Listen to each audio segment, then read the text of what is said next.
네, 자 오늘도 1일 4 영상에 도전하는 조코피TV의 조현일입니다. 자, 클레이 탐슨이 이적을 했습니다. 클레이 탐슨의 이적 소식을 단신으로 다루기에는 좀 아쉬움이 있어서 클레이 탐슨이 댈러스와 협상을 하게 된 과정, 타임라인, 그리고 골든스테이트 워리어스와 틀어진 계기, 그리고 댈러스에서 탐슨은 어떨까, 그리고 조코피TV가 바라보는 이번 클레이 탐슨의 트레이드에 대해서 평점까지는 아니더라도 제 의견을 한번 개진해 보도록 하겠습니다. 자, 클레이 탐슨이 댈러스 매버릭스로 떠났습니다. 그냥 일반적인 FA 이적은 아니고요. 사인 앤 트레이드 형식으로 댈러스 매버릭스 유니폼을 입게 됐는데, 골든스테이트 워리어스는 클레이 탐슨을 내보내는 대가로 TPE, 이 트레이디드 플레이어 익셉션을 가져왔고요. 그리고 2025년 2라운드 픽, 2031년 2라운드 픽을 가져오게 됐습니다. 그 대가로 댈러스는 클레이 탐슨을 영입을 했고, 그리고 조시 그린이 샬롯으로 가게 됐습니다. 그래서 삼각 팬티는 아니지만 삼각 트레이드가 됐고요. 오른쪽에 에반 시더리가 정리를 해놨죠. 자, 그래서 골든스테이트 워리어스와 클레이 탐슨의 동행은 13년으로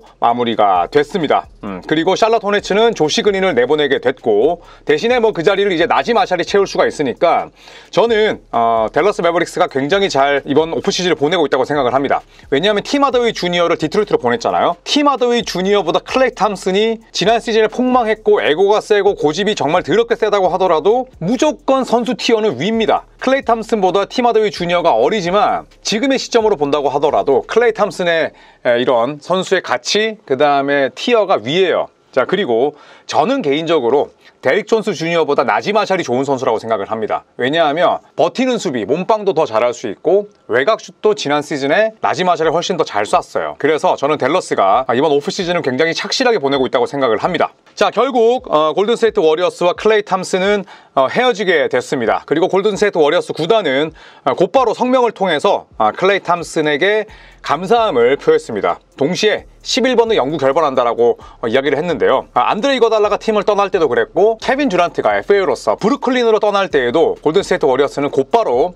이 두 명에 대한 또 영구 결번을 발표했었고요. 클레이 탐슨도 마찬가지였습니다. 자, 그래서 성명을 통해서 우리는 클레이 탐슨이 지난 13년 동안 워리어스와 함께했던 정말 믿을 수 없고 그리고 엄청나게 전설을 쌓은 그런 성과들을 높이 평가할 수밖에 없다라고 이야기를 하면서 클레이 탐슨이 우리에게 남겨놓은 유산은 영원할 것이다. 우리는 체이스 센터에서 클레이 탐슨이 입고 뛰었던 11번을 영구 결번할 것이다 라고 이야기를 했습니다. 사실 양쪽에 앙금은 좀 깊어졌을 수는 있죠.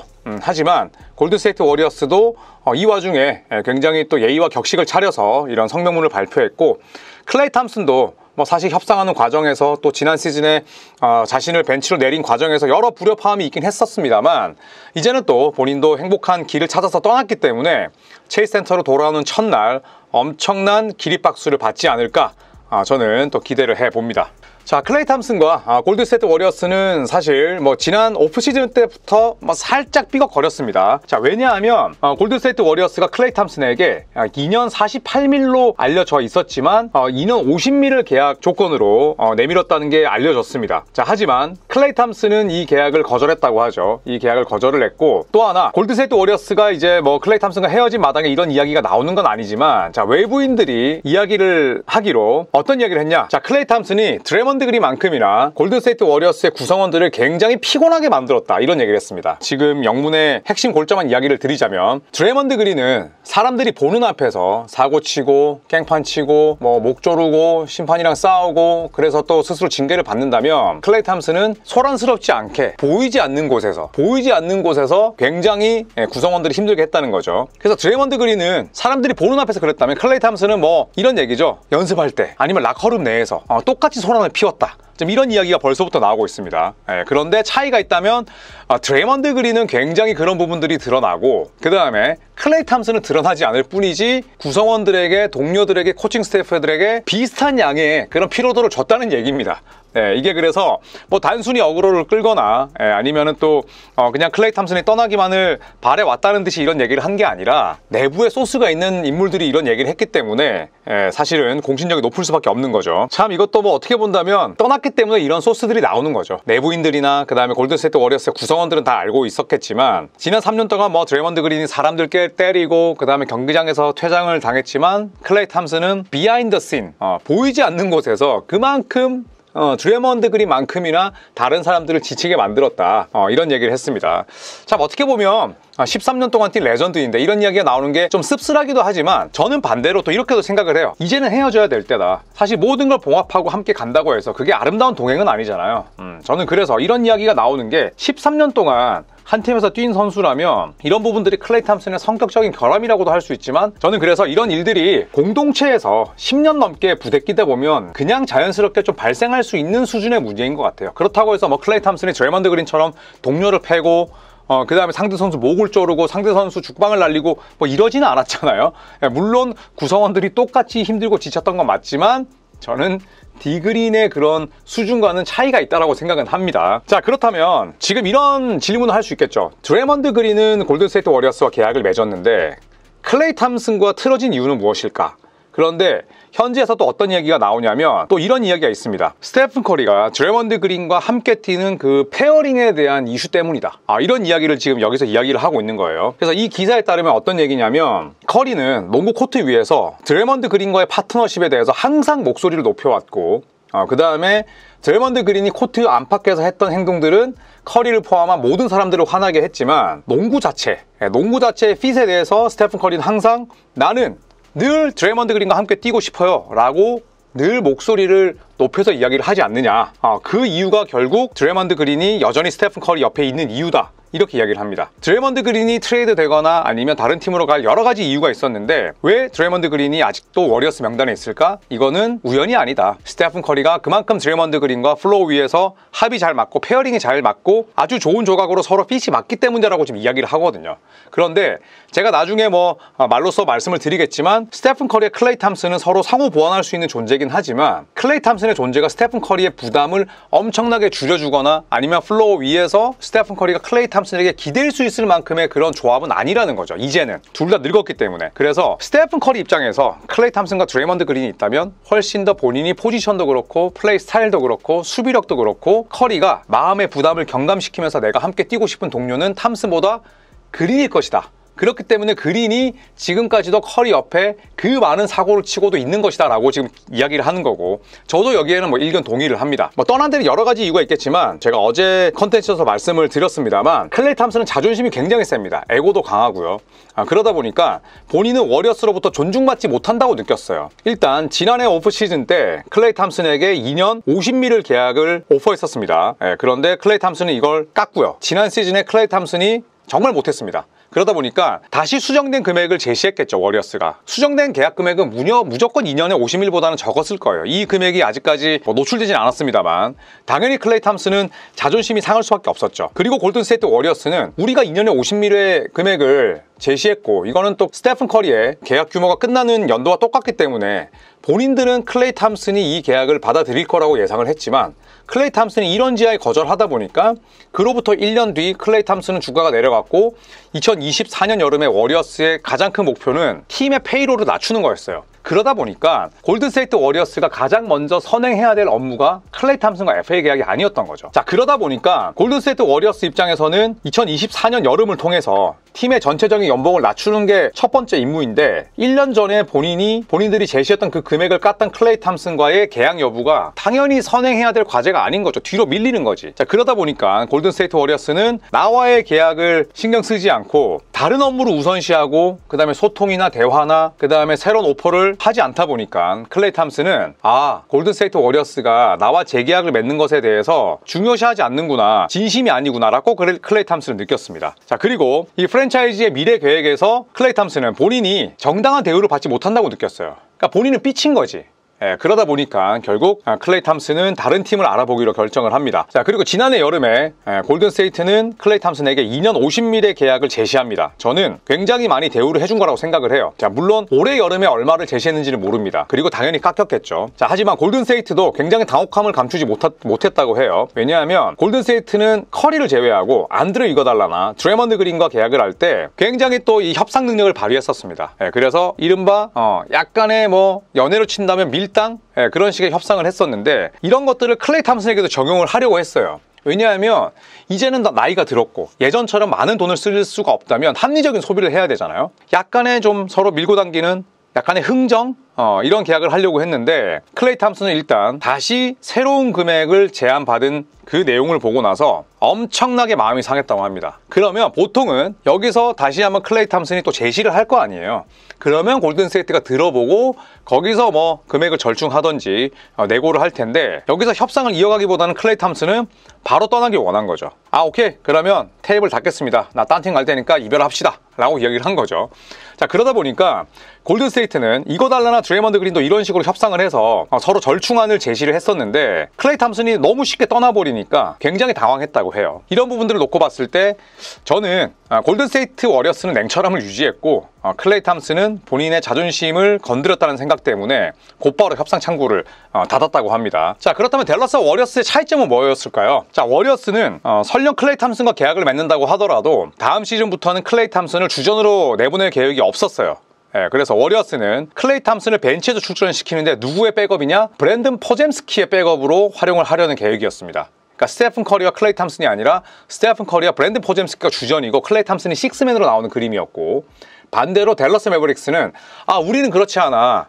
골든스테이트 워리어스나 뭐 레이커스는 어떨지 모르겠는데 우리는 너에게 당연히 주전 출전을 보장시켜 줄 거야 라고 이야기를 했다고 합니다. 이 부분이 클레이 탐슨에게 굉장히 중요하죠. 왜냐하면 지난 시즌 때 골든스테이트 워리어스 벤치가 클레이 탐슨에게 벤치로 내려가라고 이렇게 지시를 했을 때 클레이 탐슨이 받아들이기도 했었고, 아니 뭐 내가 그런 삐진 채로 있을 건지 아니면 팀의 결정을 받아들일 것인지 결정을 해야 된다 이런 얘기를 하면서도 클레이 탐슨의 표정이 그렇게 좋지는 않았거든요. 그리고 스티브 커 감독도 어떤 얘기를 했냐면 12년 동안 주전으로 뛴 선수인데 그 선수와 이런 대화를 이어나가는 건 너무너무 힘들었다는 얘기를 했어요. 그리고 루머에 불과하긴 하지만 클레이 탐슨이 벤치행을 처음에 제안받았을 때 엄청나게 깽판을 쳤다고 합니다. 이건 루머긴 해요. 그런 측면에서 놓고 봤을 때 댈러스는 클레이 탐슨의 자존심과 그 다음에 클레이 탐슨의 스타일을 잘 파악을 한 거죠. 이 부분도 저는 클레이 탐슨의 마음을 움직였다고 생각을 합니다. 자, 그래서 이렇게 생각할 수 있습니다. 클레이 탐슨이 댈러스와 3년에 50밀 정도의 계약을 맺었는데 골든스테이트는 2년에 50밀의 계약을 하지 않았느냐. 그렇다면 왜 골든스테이트를 떠났을까? 결국에는 자존심이 상했던 거죠. 금액으로 놓고 보자면 골든스테이트 워리어스의 계약이 뭐 결코 댈러스에게 빌리지 않는 게 아니라 더 낫잖아요. 그런데 결국에는 댈러스로 간 것도 그래, 내가 워리어스 떠나서 어떤 식으로 부활하는지 보여줄게 라는 그런 마음이 있었다고 생각을 합니다. 자, 그런데 LA 레이커스도 클레이 탐슨을 원했다고 하죠. 특히나 르브론 제임스도 클레이 탐슨을 영입하기 위해서 카일 어빙과 마찬가지로 리크루트를 했다고 하는데, 더구나 클레이 탐슨의 아버지 마이클 탐슨이 LA 레이커스의 또 라디오 해설자이기도 하고 또 클레이 탐슨이 워낙 또 레이커스 팬이기도 했었는데 결국엔 레이커스는 퇴짜를 맞았습니다. 하지만 레이커스도 할 만큼 했죠. 왜냐하면 4년에 80밀까지 오퍼를 했어요. 그러면 골든스테이트 워리어스의 2년에 50밀, 연평균 25밀, 그 다음에 댈러스 3년 50밀, 연평균 16.7밀인데 레이커스의 조건이 제일 좋잖아요. 계약 기간도 4년 제일 길고 80밀, 연봉 총액도 가장 세고, 물론 연평균은 골든스테이트가 높긴 합니다만 충분히 매력이 있었거든요. 그런데 골든스테이트 워리어스가 레이커스가 아닌 댈러스를 선택한 가장 큰 이유는 일단 기본적으로 댈러스가 레이커스보다 우승할 수 있는 기회가 더 있었고, 그 다음에 주세, 세금 때문이라고 합니다. 그런데 이 세금을 좀 계산을 해보면 클레이 탐슨 연봉에서 일단 기본적으로 내는 연방세 자체가 37%예요. 그런데 캘리포니아 주세가 13%거든요. 그래서 계산을 해보면 LA 레이커스로 가는 게 4년 80밀짜리의 금액이 여전히 더 크긴 합니다. 주세가 뭐 주요 요인이긴 한데 이게 치명적으로 작용했을까라는 생각은 좀 드는 거죠. 저는 LA 레이커스는 참 좀 아쉽게 됐다. 왜냐하면 레이커스도 늘 3점이 고팠던 팀이고, 그 다음에 맥스 크리스티를 4년 32밀에 영입을 하면서 지금 이후에는 뭐 FA 시장에서 계속해서 죽쓰고 있거든요. 클레이 탐슨도 지금 놓치게 된 레이커스인데, 하지만 뭐 이걸 레이커스의 무능함이라고 얘기하기는 어렵죠. 왜냐하면 4년에 80밀이면 제시할 만큼 했고, 르브론 제임스도 리크루트 하려고 했고, 그만큼 많은 노력을 했기 때문에 뭐 아쉽다 이뿐이지, 맥스 크리스티에게 그 돈을 줬을 때만큼 레이커스의 프론트가 욕먹을 이유는 이번 사안에서는 저는 없다고는 봅니다.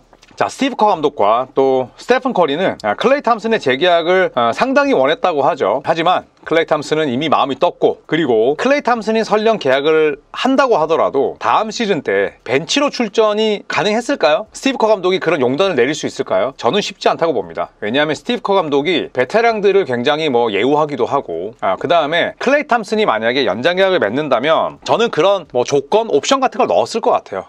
그랬을 때 스티브 커 감독은 오히려 더 혼란을 겪지, 사실 지금 스티브 커 감독의 심경을 좀 대입해보자면 저는 섭섭하지만 시원함이 더 클 것 같아요. 그래서 섭섭시원할 것 같아요. 그만큼 스티브 커 감독과 클레이 탐슨이 함께한 세월이 오래되긴 했습니다만, 지금 클레이 탐슨은, 특히나 워리어스의 클레이 탐슨은 스티브 커 감독의 성향상 굉장히 써먹기 어려운 선수다. 그 다음에 스티브 커 감독이 물론 용단을 내릴 때도 있지만 라인업의 변화에 대해서는 상당히 지난 시즌 전까지는 좀 고착화된 인물이었습니다. 그렇기 때문에 저는 클레이 탐슨과 스티브 커 감독의 헤어짐이 지금이 적기였다라고 봐요. 자, 왜냐하면 제가 직접 찾아봤습니다. 2021-22 시즌부터, 그러니까 클레이 탐슨이 부상을 딛고 돌아왔던 그 시즌부터 23-24 지난 시즌까지 골든스테이트는 탐슨이 출전했을 때 178경기에서 96승 82패였어요. 자, 그런데 탐슨이 뛰지 않았을 때 47승 21패입니다. 표본이 꽤 크잖아요. 왜냐하면 탐슨이 뛰지 못했던 경기가 68경기니까 지난 2년 반 동안에 불참했을 때 성적이 더 좋습니다. 47승 21패니까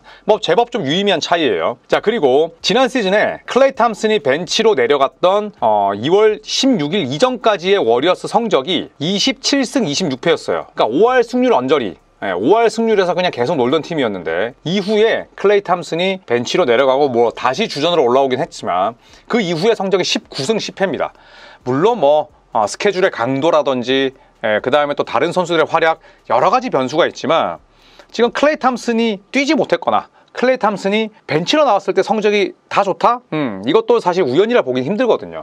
그렇기 때문에 저는 베테랑들에게 상당히 우유부단하고, 그리고 예전에 비해서 5, 6년 전에 비해서 아주 애매하고 모호한 스탠스가 많아진 스티브 커 감독 입장에서는 클레이 탐슨의 이적이 사실 스티브 커 감독에게는 오히려 다음 시즌 워리어스를 코칭하는데 더 용이하다라고 생각을 합니다. 자, 이제 이적은 이적이고 워리어스에서 쌓은 클레이 탐슨의 성과를 한번 보겠습니다. 자, 4번의 챔피언 모두 다 주역이었습니다. 올스타 5번, 올 NBA 팀 2번, 올 수비팀 1번, 그리고 세크라멘토 킹스와 경기에서 한 쿼터 최다 득점 37점을 올렸고요. 그리고 한 게임의 3점슛 최다 기록도 탐슨의 몫입니다. 시카고 불스전으로 기억을 하고요. 한 경기에 3점 14개를 집어넣었고 60점을 넣었는데, 60점을 넣으면서 필요했던 드리블 개수가 총 11번.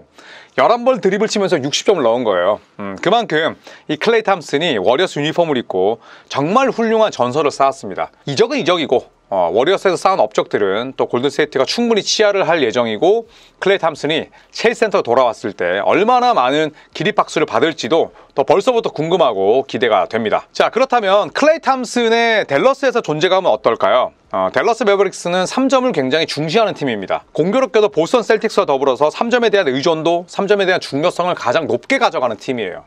그런 측면에서 놓고 보자면 저는 댈러스가 반드시 슈터는 보강을 했어야 됐고, 팀 하더웨이 주니어로 안 된다는 걸 니코 매니언 단장은 이미 절감을 하고 있었어요. 그래서 가장 먼저 행한 게 하더웨이 주니어를 보내는 일이었습니다. 그렇다면 응당 그만큼의 슈터, 아니죠, 그 이상의 슈터를 데려왔어야 됐는데 그게 클레이 탐슨이다. 그 다음에 연평균 16.7밀로 계약을 했다면 저는 오케이입니다. 그리고 양질의 패스를 뿌릴 수 있는 최고의 퍼실리테이터, 최고의 패서가 돈치치잖아요. 그 돈치치와 팀 하더웨이 주니어가 아니라 그 돈치치와 클레이 탐슨이라면 저는 일선 수비, 그 다음에 또 약해질 백코트 수비는 그 다음에 생각할 문제고, 저는 요즘에는 약점을 메우는 것보다 강점을 더 키우는 게 중요하다고 생각을 해요. 그런 측면에서 놓고 보자면 저는 댈러스 내에서 클레이 탐슨이 가져갈 수 있는 강점은 분명하다. 그 다음에 프론트코트를 살펴보면 데릭 라이블리세, 데니얼 게포드, 그 다음 PJ 워싱턴 주니어까지 일선의 약한 수비를 커버할 수 있는 선수들이 많습니다. 데릭 존스 주니어가 떠났지만 나심 아잘이 들어왔고, 조시 그린이 떠났지만 단테 엑섬이 있습니다. 그렇기 때문에 저는 클레이 탐슨이 댈러스에서 존재감은 40% 이상의 3점으로 보답할 것이다. 평균 득점은 뭐 16점, 17점이면 오케이고, 또 카이리 어빙과도 가까운 사이이기 때문에 두 명의 챔피언의 제외도 저는 루카 돈치치에게 굉장히 많은 영감을 줄 거라고 생각을 합니다. 자, 그래서 마지막으로 조코피가 바라보는 탐슨의 이적에 대해서 한번 설명을 해보도록 하겠습니다. 저는 클레이 탐슨 본인에게는 굉장히 좋은 이적이라고 생각을 해요. 일단 풀타임 주전으로 뛰면서 양질의 패스를 받을 수 있는 팀으로 이적을 했죠. 왜냐하면 루카 돈치치 그리고 카이리 어빙이라는 굉장히 훌륭한 패서가 있습니다. 돈치치는 타고난 플레이메이커고, 카이리 어빙은 볼의 소유를 최소화하면서도 볼륨을 뽑아낼 수 있어요. 내 득점만 아니죠. 어시스트 능력도 좋은 선수죠. 그렇기 때문에 만약에 루카 돈치치가 헤비 볼핸들러인데 유시지 퍼센트가 엄청 높은데 카이리 어빙도 유시지 퍼센트가 높거나 볼 처리가 간결하지 못하거나 헤비 볼 핸들러였다면 저는 클레이 탐슨이 굉장히 혼란스러웠을 것 같아요. 그런데 내 손에 볼이 필요한 선수는 돈치치밖에 없어요. 어빙은 오프 더 볼 움직임을 통해서 클레이 탐슨과 쌍포처럼 뛸 수도 있고요. 돈치치가 벤치에 있을 때는 카이리 어빙이 메인 볼 핸들러로 나서서 클레이 탐슨에게 아주 훌륭한 품질 좋은 패스를 뿌릴 수 있는 거죠. 그러니까 클레이 탐슨은 내가 뛰는 30분 동안 돈치치 오라 어빙, 돈치치 앤드 어빙과 함께 할 수 있는 거죠. 그렇기 때문에 저는 클레이 탐슨이 골든스테이트 워리어스 때보다 훨씬 더 훌륭한 슛 셀렉션과 함께 더 많은 와이드 오픈 찬스를 만들 거라고 생각을 해요. 그래서 클레이 탐슨 본인에게는 저는 상당히 좋은 이적이라고 생각을 하고, 그리고 탐슨 본인에게도 커리어 막바지이긴 하지만 분명히 변화가 필요했어요. 골든스테이트 워리어스에서 계속 멘탈 무너지고 본인의 자존심만 내세우고 굉장히 볼성 사나운 장면도 많았습니다. 그럴 때 필요한 건 환경의 변화예요. 그런 측면에서 놓고 봤을 때 저는 떠나야 되는 시점이었다.